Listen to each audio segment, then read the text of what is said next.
आज का पवित्र बाइबल वचन है निर्गमन, उसका 10 अध्याय 1 से 29 पद। जैसा लिखा है, फिर यहोवा ने मूसा से कहा, फिरौन के पास जा, क्योंकि मैं ही ने उसके और उसके कर्मचारियों के मन को इसलिए कठोर कर दिया है कि अपने चिन्ह उनके बीच में दिखलाऊं।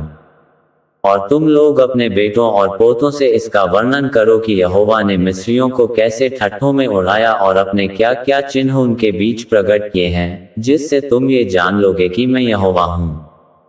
तब मूसा और हारून ने फिरौन के पास जाकर कहा कि इब्रियों का परमेश्वर यहोवा तुझसे इस प्रकार कहता है कि तू कब तक मेरे सामने दीन होने से संकोच करता रहेगा। मेरी प्रजा के लोगों को जाने दे कि वे मेरी उपासना करें।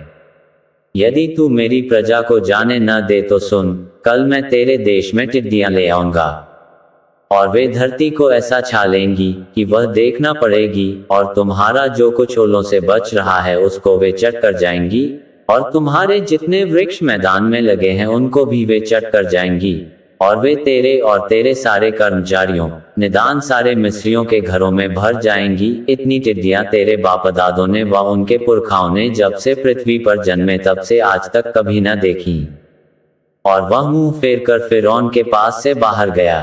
तब फिरौन के कर्मचारी उससे कहने लगे, वह जन कब तक हमारे लिए फंदा बना रहेगा।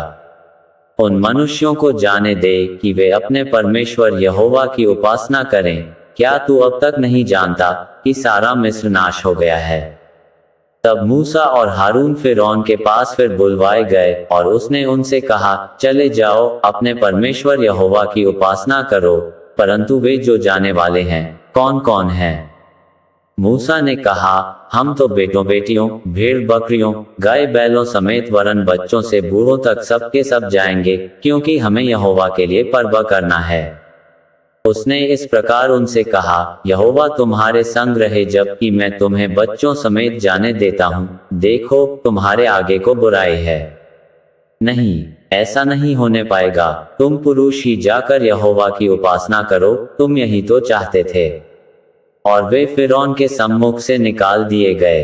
तब यहोवा ने मूसा से कहा, मिस्र देश के ऊपर अपना हाथ बढ़ा कि टिड्डियां मिस्र देश पर चढ़ के भूमि का जितना अन्न आदि ओलों से बचा है सबको चट कर जाएं। और मूसा ने अपनी लाठी को मिस्र देश के ऊपर बढ़ाया। तब यहोवा ने दिन भर और रात भर देश पर पुरवाई बहाई, और जब भोर हुआ तब उस पुरवाई में टिड्डियां आईं। और टिड्डियों ने चढ़ के मिस्र देश के सारे स्थानों में बसेरा किया। उनका दल बहुत भारी था, वरन न तो उनसे पहले ऐसी टिड्डियां आई थी और न उनके पीछे ऐसी फिर आएंगी। वे तो सारी धरती पर छा गई, यहाँ तक कि देश अंधेरा हो गया, और उसका सारा अन्न आदि और वृक्षों के सब फल निदान जो कुछ ओलों से बचा था सबको उन्होंने चट कर लिया। यहाँ तक कि मिस्र देश भर में न तो किसी वृक्ष पर कुछ हरियाली रह गई और न खेत में अनाज रह गया। तब फिरौन ने फुर्ती से मूसा और हारून को बुलवा के कहा, मैंने तो तुम्हारे परमेश्वर यहोवा का और तुम्हारा भी अपराध किया है। इसलिए अब की बार मेरा अपराध क्षमा करो, और अपने परमेश्वर यहोवा से विनती करो कि वह केवल मेरे ऊपर से इस मृत्यु को दूर करे। तब मूसा ने फिरौन के पास से निकलकर यहोवा से विनती की। तब यहोवा ने बहुत प्रचंड पछुआ बहाकर टिड्डियों को उड़ाकर लाल समुद्र में डाल दिया, और मिस्र के किसी स्थान में एक भी टिड्डी न रह गई। तो भी यहोवा ने फिरौन के मन को कठोर कर दिया, जिससे उसने इस्राएलियों को जाने न दिया।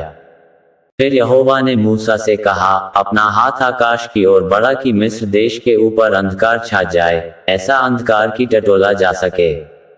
तब मूसा ने अपना हाथ आकाश की ओर बढ़ाया, और सारे मिस्र देश में 3 दिन तक घोर अंधकार छाया रहा। 3 दिन तक न तो किसी ने किसी को देखा और न कोई अपने स्थान से उठा, परंतु सारे इस्राएलियों के घरों में उजियाला रहा।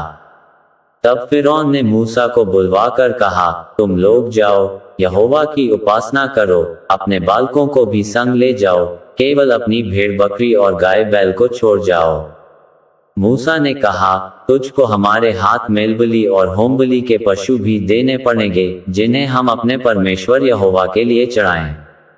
इसलिए हमारे पशु भी हमारे संग जाएंगे, उनका एक खुर तक न रह जाएगा। क्योंकि उन्हीं में से हमको अपने परमेश्वर यहोवा की उपासना का सामान लेना होगा, और हम जब तक वहां न पहुंचे तब तक नहीं जानते कि क्या क्या लेकर यहोवा की उपासना करनी होगी। पर यहोवा ने फिरौन का मन हठीला कर दिया, जिससे उसने उन्हें जाने न दिया। तब फिरौन ने उससे कहा, मेरे सामने से चला जा, और सचेत रह, मुझे अपना मुख फिर न दिखाना, क्योंकि जिस दिन तू मुझे मुंह दिखलाए उसी दिन तू मारा जाएगा। मूसा ने कहा कि तूने ठीक कहा है, मैं तेरे मुंह को फिर कभी न देखूंगा। यहाँ तक इस वचन के द्वारा आपको बहुतायत से आशीष मिले। आमीन।